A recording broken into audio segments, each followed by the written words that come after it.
नमो नारायण, राधे राधे। श्रीमद् भगवद गीता के प्रथम अध्याय के 35वें श्लोक से लेकर आगे की चर्चा करते हैं। इस समय अर्जुन भगवान से कहते हैं कि अपि त्रैलोक्य राजस्य हेतो किन्नु मही कृते निहत्य धार्तराष्ट्रान् का प्रीति स्यात् जनार्दन। कहते हैं, हे केशव, पृथ्वी पर राज के लिए या तीनों लोगों के राज्य के लिए इस निमित्त अगर मैं दुर्योधन आदि अपने सगे संबंधियों को मार करके अगर हमको सुख मिले, कौन सा सुख मिलेगा? इसलिए हे नारायण, मैं सुख को लेकर क्या करूँगा जिसमें अपने सगे संबंधियों का ही वध लिखा गया हो। कहते हैं कि अपने संबंधी जो भी हैं, इनको देखने पर जितने भी हैं, क्या उनको मारना उचित है? इनको हम त्रैलोक का राज मिल जाए, इनको भी मारना उचित नहीं है। इनको मारने से पाप लगता है।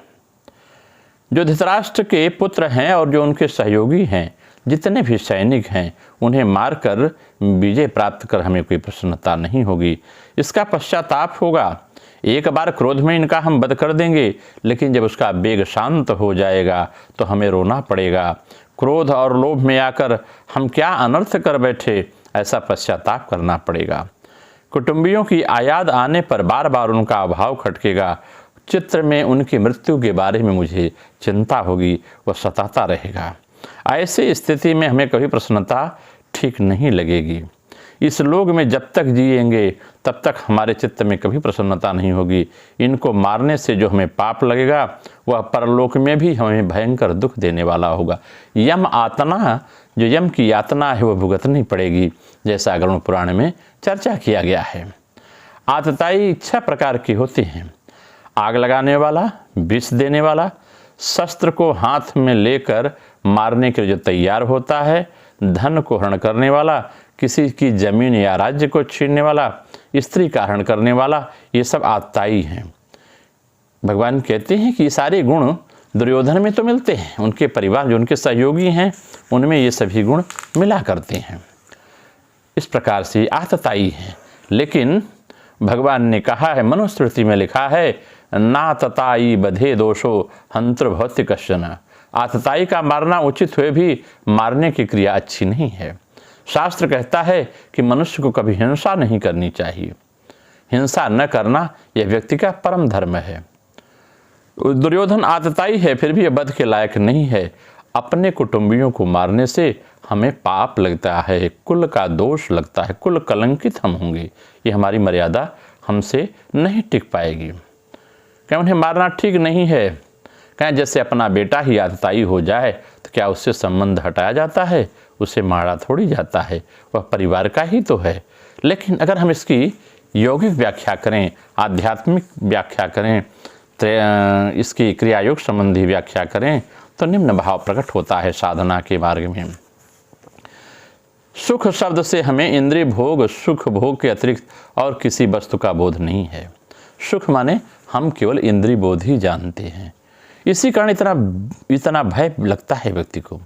त्रैलोक का राजत यानी मूलाधार ग्रंथि, हृदय ग्रंथि, जिह्वा ग्रंथि, यानी यदि इनका भेद भी हो जाए तो क्या हम कह सकते हैं कि उनमें इंद्रिय जनित भोग सुख की अपेक्षा अधिक सुख मिलेगा? यदि नहीं मिलता तो इंद्रिय सुख को नष्ट करने से क्या लाभ है? इस प्रकार से इंद्रिय सुख के लिए व्यक्ति साधना नहीं करना चाहता है। इसकी आगे की चर्चा अगर हम करते हैं तो यद्येते न पश्यामि लोभोपहत चेतसा कुलक्षयं कृतं दोषं मित्रद्रोहे च पातकं कथं न ज्ञेयमस्माभिः पापादस्मान् निवर्तितं कुलक्षय कृतं दोषं प्रपश्चाद्भिर्जनार्दन। यद्यपि लोभ के कारण जिसका विवेक विचार लुप्त हो गया है, ऐसे दुर्योधन आदि के कुल का नाश करने के लिए और करने से होने वाले दोष और मित्रों के साथ द्वेष करने वाले होने के पाप को नहीं देखते। हे जनार्दन, कुल का नाश करने से, कुल का नाश होने से दोष को ठीक ठीक जानने वाले हम लोग इस पाप से निवृत्त होने का विचार क्यों न करें? यह पाप क्यों करें? थोड़ा जीवन है, हम लोग जी लेंगे। कहते हैं इतना मिल गया है, इतना मिल जाए, ऐसा मिलता रहे, धन, जमीन, मकान, आदर, सम्मान, पद, अधिकार, यही वृत्ति जो है लोभ है। व्यक्ति को इसी से लोभ होता है। कहते हैं जब विवेक लुप्त हो जाता है तो व्यक्ति यह विचार नहीं करता, अपने कुटुंबियों का नाश करता है, लड़ाई झगड़ा करता है संपत्ति के लिए, शक्ति के लिए। इससे बड़ी चिंताएं पैदा होती हैं, मनोमालिन्य हो जाता है, लोगों में दोष पैदा हो जाता है। इस प्रकार का दोष क्षय जब होता है तब व्यक्ति शिथिल हो जाता है। इसकी क्रिया योग में अगर व्याख्या करें तो और थोड़ा सा ये सहज समझ में आता है। इसकी आध्यात्मिक व्याख्या अगर हम करते हैं, कहते हैं मन में स्वजन है कौन? इंद्रियां, जो मन के विषयों का भोग भोगती है। मन जो चाहता है इंद्रियां भोगती हैं। ये सब धर्म और साधना पथ के विरोधी तो हैं। इंद्रियां जो है और मन ये विरोधी हैं साधना पर के, परंतु उनको मार डालने से, अगर इंद्रियों का दमन कर दें, इंद्रियों की शक्तियां क्षीण कर दें, तो क्या धर्म की रक्षा हो सकती है? बल्कि मैं तो देखता हूं कि इनके नष्ट होने पर अधर्म ही होता है, क्योंकि आप साधना नहीं कर सकते। कुछ लोग व्रत उपवास रह करके पूरे जीवन को, इंद्रियों को नष्ट कर डालते हैं। इससे साधना उनकी मजबूत नहीं होती। व्रत उपवास केवल शरीर शुद्धि के लिए ही करना चाहिए, समय समय पर उचित आहार विहार लेकर के। कहते हैं इनके नष्ट होने पर, अगर ये इंद्रियां नष्ट हुई तो अधर्म होगा और हम सुखी भी नहीं रह सकते, क्योंकि योगाभ्यास के द्वारा नाना प्रकार के अलौकिक दर्शन होते हैं। रिद्धि सिद्धि संपत्ति बिनहि बुलाए, धर्मशील पहि जाहि सुखाए। और जो अलौकिक दर्शन होता है और श्रवण के द्वारा इंद्रियां ही सुखी होती हैं। जो हम दर्शन करते हैं इंद्रियां ही तो सुखी होती हैं। यह इंद्रिय और मन ही यदि न रहे तो साधना करने के उसके फल को भोग कौन करेगा? अतएव इंद्रिय और मन को बचाए रखना ही भी आवश्यक है। उनके नाश करके हमको सुख मिलेगा, इसकी हम आशा नहीं कर सकते। लेकिन यहाँ पर ऐसा भाव उसका है कि जो मेरे हैं संबंधी, इनको हम कैसे मार सकते हैं? आगे के श्लोक में चर्चा करते हैं। 37वें श्लोक में, यद्यपेते न पश्यन्ति लोभोपहत चेतसा, कुलक्षयं कृतं दोषम मित्रदोहे च पातकम। यद्यप राज्य के लोभ से जिसका विवेक नष्ट हो गया है, जो लोभ में पड़ा हुआ है, कुल के नाश से उत्पन्न दोष और मित्र दोष के पाप को लोग नहीं देखते हैं। हे केशव, मुझे कुल के दोष का भी पाप लगेगा और मित्र के द्रोह का भी पाप लगेगा, क्योंकि मेरे सगे संबंधी ही दोनों पक्ष में खड़े हुए हैं। ये पाप मुझे ही लगेगा। हम अब इसकी अगर आध्यात्मिक व्याख्या करें, इसका विषय है कि हम मन के आवेग से जो कुछ करेंगे उससे शरीर और इंद्रियां क्षय कुछ न कुछ होगा ही। अंततः व्यर्थ में कामों में आयु क्षय और श्वास नष्ट होंगे। प्राणायामवाद क्रिया योग के द्वारा श्वास क्षय का निवारण होता है।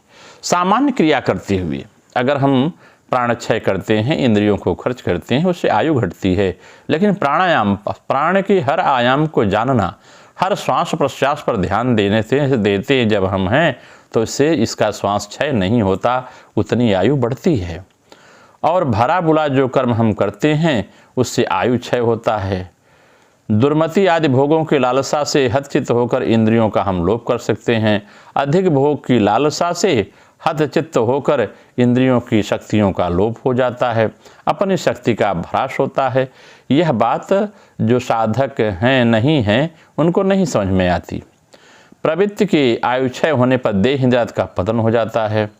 विषय के लोभ में लोग व्यक्ति प्रवृत्ति की दास बिल्कुल इसको नहीं देख पाते। शुद्ध वासना और अशुद्ध वासना दोनों एक ही कुल में उत्पन्न होती है। जो शरीर है इसमें शुद्ध वासना भी होती है, अशुद्ध वासना भी होती है। शुद्ध वासना का मतलब है कि संयम पूर्वक इंद्रियों पर इंद्रिय सुख लेना, और अशुद्ध वासना का मतलब है बिना विचार के लिप्सा को बढ़ाए रखना, लालच को बढ़ाए रखना और इंद्रिय जनित सुख को अगाध रूप से अबाधित चलने देना। कहीं ये दोनों एक ही शरीर में होती है, क्योंकि दोनों मन बुद्ध से उत्पन्न होते हैं।